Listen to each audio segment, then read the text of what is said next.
नमस्कार, आदाब, सत श्री अकाल मित्रों, एक बार पुनः सभी का स्वागत है समाधान कार्यक्रम जो आपका बहुत ही पसंदीदा कार्यक्रम है। मित्रों एक बार पिता और पुत्र जो गाँव में रहा करते थे, दूसरे गाँव में बाज़ार के लिए जाया करते थे। बरसात के दिन थे, बारिश हो रही थी, तो नदी-नाले जो भी थे वो उफ़ान पे थे। अब उन्हें अपने गाँव तक पहुँचने के लिए एक नाले को पार करके जाना पड़ता था। शाम हो गई थी। अब वो जब नाले के पास पहुँचे तो देखा कि नाला भरा हुआ है, जाना भी है गाँव में, क्या किया जाए? बच्चा भी साथ है। अब पिताजी ने कहा कि बेटा ऐसा कर तू मेरा हाथ पकड़ ले और हम पार करते हैं। तो बच्चे ने कहा पिताजी मैं आपका हाथ नहीं पकड़ूँगा, आप मेरा हाथ पकड़ लीजिए। तो पिताजी ने कहा कि बात तो एक ही है बेटा, या तो तुम मेरा हाथ पकड़ो या मैं तुम्हारा हाथ पकड़ूँ। तो बच्चे ने बहुत मासूमियत से कहा कि पिताजी यदि मैं आपका हाथ पकड़ूंगा और जब हम नाले को क्रॉस करेंगे तो मान लीजिए यदि मुझे डर लगा या पानी का प्रवाह बढ़ा तो हो सकता है मैं आपका हाथ छोड़ दूं। लेकिन यदि आप मेरा हाथ पकड़े रहेंगे तो चाहे कुछ भी हो जाए मुझे पूरा विश्वास है कि आप मेरा हाथ नहीं छोड़ेंगे, आप मुझे सकुशल उस पार अवश्य ले जाएंगे। कितनी सुंदर बात कही उस बच्चे ने। यही चीज़ हमारे साथ है। क्या हमने अपना हाथ परमात्मा को दिया है, जो हमारे पिता हैं? यदि हम अपना हाथ, अपना जीवन परमात्मा को दे दें, इसकी डोर उसे दे दें, तो निश्चित रूप से इस भवसागर से वो हमें पार ले जाएँगे। हम सबको ये सोचना अवश्य है कि क्या हमने सचमुच अपना हाथ उसे दिया है? कितने सुरक्षित रहेंगे हम, कितने आनंदित रहेंगे हम, यदि हम उनकी छत्र छाया में रहें तो। और यदि हमारे पास कोई विपदा आ भी जाएगी और भगवान ने यदि हमारा हाथ थामा होगा, तो सोचें क्या उस विपदा से वो हमें प्रभावित होने देंगे? सारी समस्याएँ वो खुद झेल जाएँगे, हमें खरोंच भी नहीं आने देंगे, किसी प्रकार की तकलीफ़ नहीं होने देंगे। ये बहुत सुंदर अनुभव राजयोगियों के हैं, जिनमें से एक सुंदर राजयोग के जो पथ पर चलने वाले महान योगी हैं, लगातार हमारे साथ हैं, जिनके अनुभव का लाभ हम प्राप्त कर रहे हैं। आज आइए आज उनका फिर से हम स्वागत करते हैं और साथ ही अनुभव की गहराई में उतरते हैं, अपने जीवन को भी इन अनुभवों से अलंकारित करते हैं। भ्राता जी बहुत-बहुत अभिनंदन और स्वागत है आपका। शुक्रिया। भ्राता जी ये बात हमेशा ही कही जाती है, अनुभव की बात तो हम करेंगे ही, लेकिन भगवान को हम अपना सब कुछ अर्पित कर दें या उन्हें अपना हाथ दे दें। मुझे लगता है कि जब आपने अपना हाथ उन्हें दे दिया, उन्होंने हाथ थाम लिया, पश्चात ही इतने सुंदर अनुभवों की शुरुआत हुई। यही कार्य सभी लोग घर में भी रहते हुए, गृहस्थ में रहते हुए कैसे कर सकते हैं? देखिए, 2 बात आप कह रहे थे बच्चे की, जी। हम उनका हाथ पकड़ लें, हुँ, ये बहुत ज़रूरी है, लेकिन छोड़े नहीं तूफ़ानों में। हुँ, बच्चे को डर था छूट न जाए, हाथ पकड़ना माना उनकी आज्ञाओं पे चलना, जी। जिसके लिए शब्द है उनकी श्रीमत का पालन करते रहना, माना हमने उनका हाथ पकड़ लिया, वो जिधर वो चलेंगे हम भी उधर ही चलेंगे। हुँ, हुँ, दूसरा है हम अपना हाथ उनके हाथ में दे दें, अर्थात पूरा समर्पण भाव। हुँ, अब जिधर वो चलेंगे उधर हम नहीं चलेंगे, हुँ, जिधर वो हमें ले जाएँगे उधर हम चलेंगे, दोनों बिल्कुल। में ये अंतर हो जाता है। हुँ, हुँ, तो समर्पण भाव सचमुच ही बहुत बड़ी चीज़ है और मैंने अपने जीवन में 3 चीज़ों पर बहुत-बहुत ध्यान दिया था। समर्पण भाव, साक्षी भाव और निरहंकारी स्थिति। इन तीनों के कारण इस स्पिरिचुअल लाइफ में बहुत ज़्यादा मदद मिली, चाहे कोई गृहस्थ में रहता हो, हुँ, हुँ, कुमार हो, कुमारी हो, माता हो, गृहस्थी हो, सबके लिए ये समर्पण भाव अपनाना बहुत ज़रूरी है। देखिए, जिस भगवान को हम हज़ारों साल से पुकारते थे, तुम आ जाओ। भक्ति में हम कहते थे, तुम जब आ जाओगे हम तुम पर बलिहार जाएँगे। हुँ, हमारा सब कुछ तुम्हारा कर देंगे, जो तुम कहोगे वही हम मानेंगे। तो अब हमें अपने वो संकल्प, अपने वो वचन पूर्ण करने चाहिए। भगवान आ गया है और वो कह रहा है, अब तुम मुझे अपना सर्वस्व समर्पण कर दो। इसलिए नहीं कि उसे हमारा कुछ चाहिए, कई लोग सोचते हैं क्या भगवान को चाहिए, बल्कि इसलिए कि हमारी वो सद्गति कर देगा। हुँ, हुँ, यदि हम मैंपन में रहेंगे, यदि हम अपनी बुद्धि के अभिमान को लेकर चलेंगे, तो वो हमें उस पथ पर नहीं ले जा सकेगा, जिस पर चलने से वो हमें हमारी मंजिल तक पहुंचा सके। इसलिए ये समर्पण भाव, सब कुछ तेरा, चाहे कोई गृहस्थ में रहता है, नौकरी धंधा करता है, बिजनेस है किसी का, लेकिन वो इस भाव से करे कि सब कुछ तेरा है, ये सब कुछ परमात्म अर्थ में करता हूँ, उसके कार्य ही परमात्म अर्थ हो जाएं, तो ये समर्पण भाव वास्तव में बहुत सूक्ष्म भी है, क्योंकि इसमें मनुष्य को अपने मैंपन को समर्पित करना होता है। सबसे गुह्य बात, इसलिए भगवान के ये बहुत सुंदर महावाक्य हैं, जब तुम संपूर्ण समर्पित हो जाते हो तो संपूर्ण बन जाते हो। कहाँ संपूर्णता, परफेक्शन, किसी बात की, किसी चीज की, किसी गुण की, शक्तियों की कमी नहीं, तो उसका आधार बनता है समर्पणता।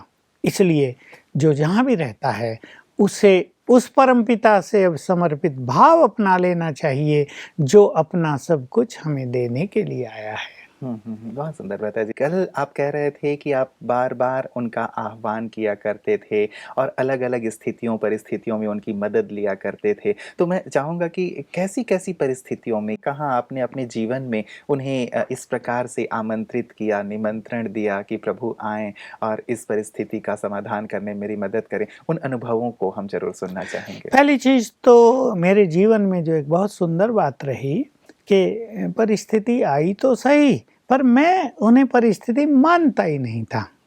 मतलब वो कॉमन चीज़ें हैं, वो तो जीवन में आएंगी ही ना।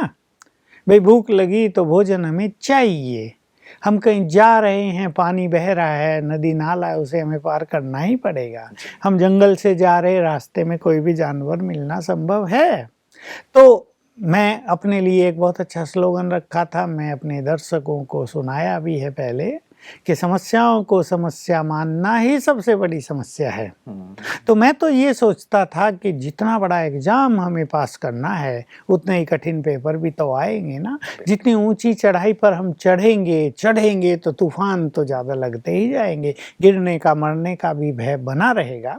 इसलिए जब हमने एक ऐसा मार्ग चुन लिया है जो परमात्म मार्ग है, उसमें हमें गाली भी सुननी पड़ेगी, उसमें हमें विरोध भी सहना पड़ेगा। हमारा अपना जीवन भी है, मनुष्य के अपने संस्कार भी कहीं कहीं उसके सामने कठिनाई पैदा कर देते हैं। शरीर है तो उसमें कुछ ना कुछ बीमारी भी लगी रहती है।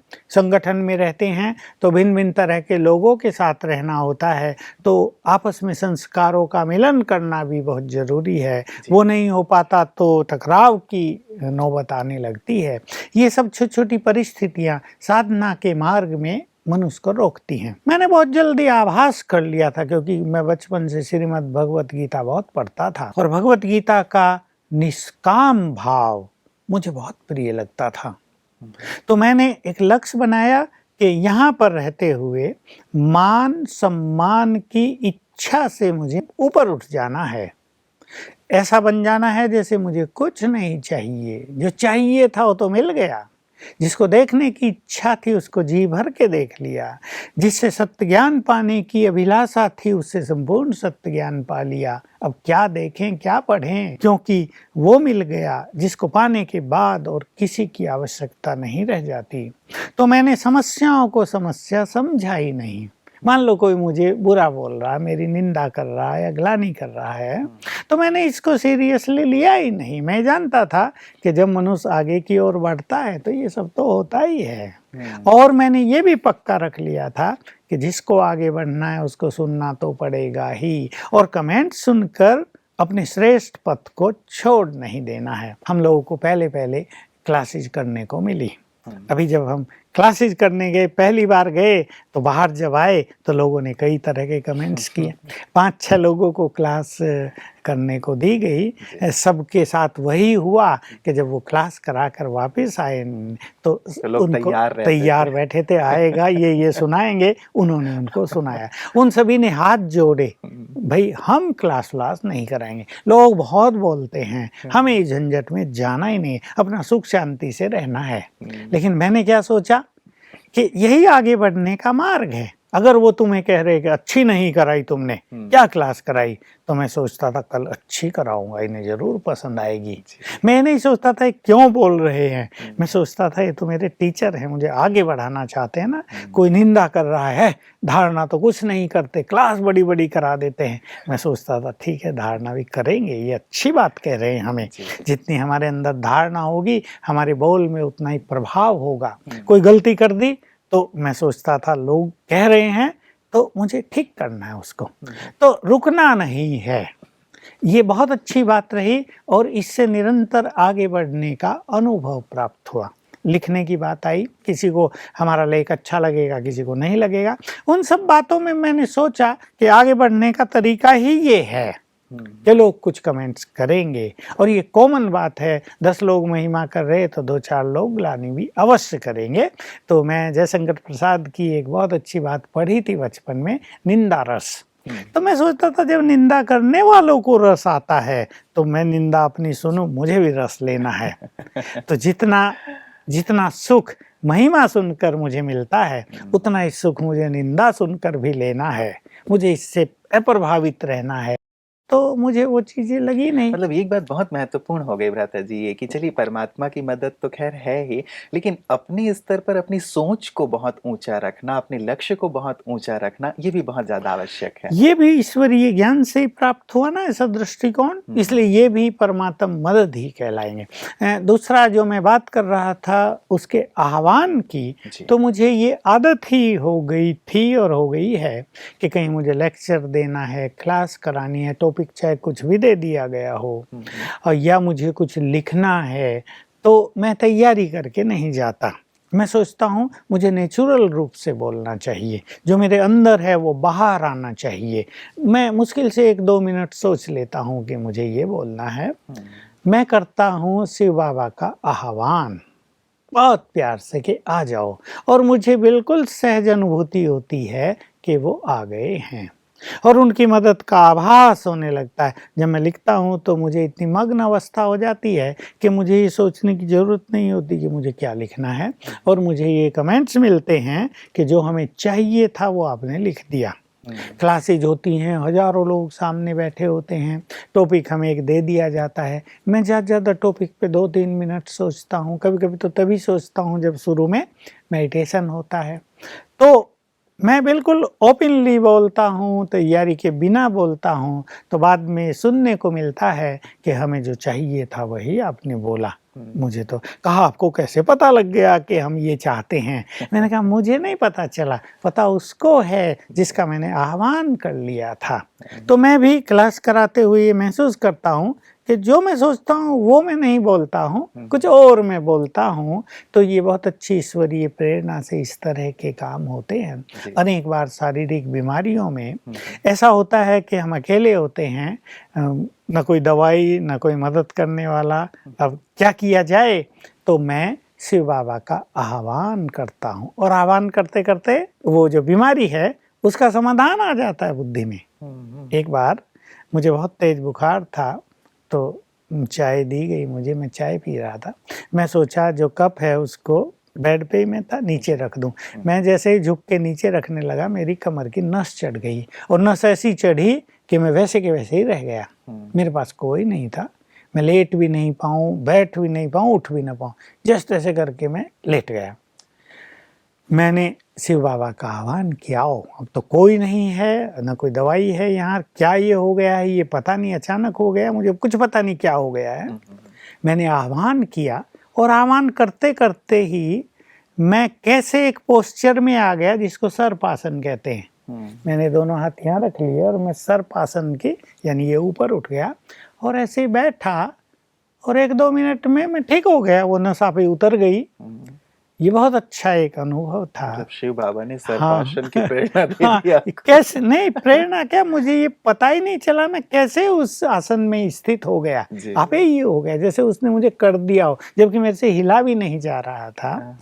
ये ऐसे वंडरफुल अनुभव होते हैं। हम बाहर जाते हैं, फ्लाइट से जाते हैं, अनेक बार ऐसा हो जाता है, हमें देर हो जाती है, अब टाइम समाप्त हो गया, 40 मिनट पहले पहुंचना, हम पहुंचे 30 मिनट पहले। हाँ, अब डेफिनेटली वो हमें मना करेंगे, भाई काउंटर क्लोज हो गया है, डिग्गी बंद हो गई है जिसमें सामान रखते हैं प्लेन में, अब नहीं जा सकते।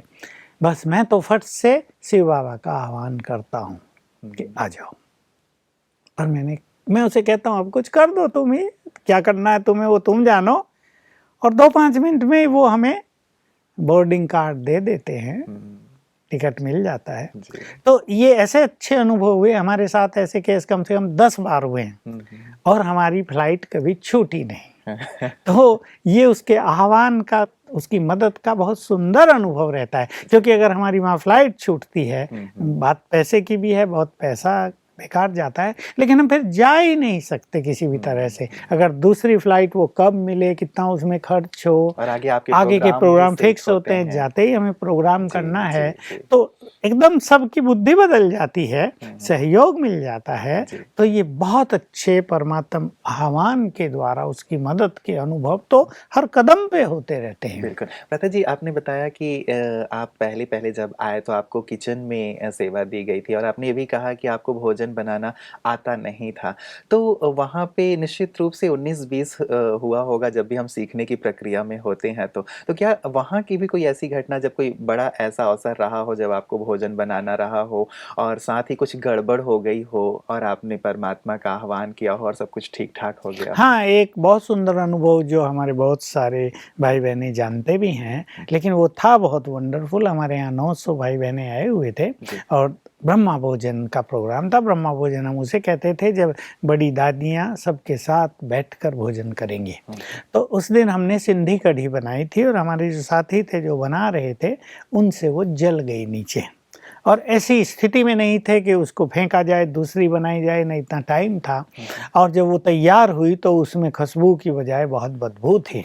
बदबू माना उसको बस पास नहीं लाया चीज़ जाता जल था। जाए तो वैसे भी हाँ, अजीब-सी और बू वो आती उखड़ है। गई थी नीचे से जल के, बहुत सारा बेसन उसमें होता है। जी, जी। अब क्या करें, हम 5 थे, तब हमने बहुत अच्छा एक अभ्यास किया था कि 15 मिनट योग किया वहाँ बैठकर, बाबा का आह्वान किया, और बाबा से कहा कि हमारे योग की सुगंध इस कढ़ी में भर दो ताकि इसकी दुर्गंध नष्ट हो जाए।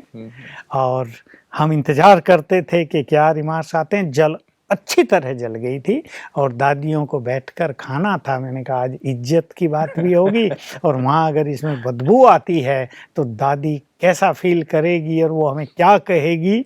लेकिन दादी जब आई किचन में भोजन के बाद, पूछा गया दादी कढ़ी कैसी थी, तो उनका बहुत खुशी से उत्तर था बहुत अच्छी थी। और जबकि जब हमने खाई तो हमें वही बदबू आई। हमने कहा वाह प्रभु तेरी लीला, 900 लोगों ने भोजन खा लिया। हंसी की बात ये थी कि हमारे यहाँ योग शिविर चल रहा था, 150 लोग और आए हुए थे अलग से। वहाँ का जो भाई था बाल्टी लिए भागा आ रहा था। मैंने उससे पूछा क्या चाहिए, क्या कढ़ी चाहिए। मैंने कहा क्यों कढ़ी, कहा कढ़ी तो लोग पी रहे हैं गिलास भर भर के। मैं कहा वाह प्रभु तुम्हारी चमत्कार के जिसमें बदबू है हमें अभी भी लग रही है, वो बदबू ही समाप्त कर दी, सबके नाक बंद कर दिए या टेस्ट बंद कर दिया, क्या किया।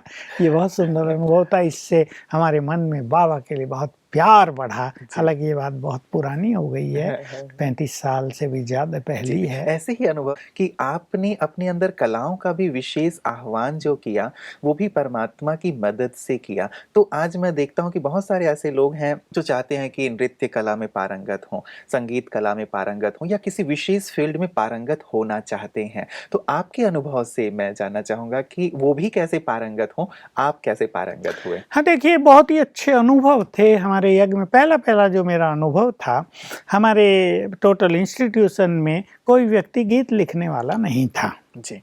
संगठन तो बहुत बड़ा नहीं था, कुछ हज़ार लोग ही हम थे, लेकिन यहाँ पर कोई भी गीत लिखने वाला नहीं था। अभी त्योहार आते थे, जन्माष्टमी आई तो दीदी मनमोहिनी होती थी, उन्होंने मुझे कहा तुम गीत लिखो श्रीकृष्ण में, और गाना भी तुम ही। अब मुझे डर भी लग गया, मैं तो कभी गाया नहीं था, चलो लिखने की भी कोशिश कर दो। और दीदी अधिकार से सब कुछ कहती थी ये तुम्हें करना है, और हम उन्हें ना तो कह ही नहीं सकते थे। तो मैंने बहुत अच्छा ये सुना हुआ था ईश्वरीय महावाक्यों में कि अगर तुम एकाग्रचित्त होकर योग्यताओं का आह्वान करो तो वो तुम्हारे अंदर आ जाएंगी। तो मेरी एकाग्रता तो टॉप मोस्ट पर गई हुई थी उन दिनों। मैं बहुत अच्छा योग में मगन रहता था। मैं योग युक्त होकर आह्वान किया कि मुझे गीत लिखना है श्री कृष्ण पर, और मेरी वो जो योग्यता है वो अंदर से इमर्ज हो जाए।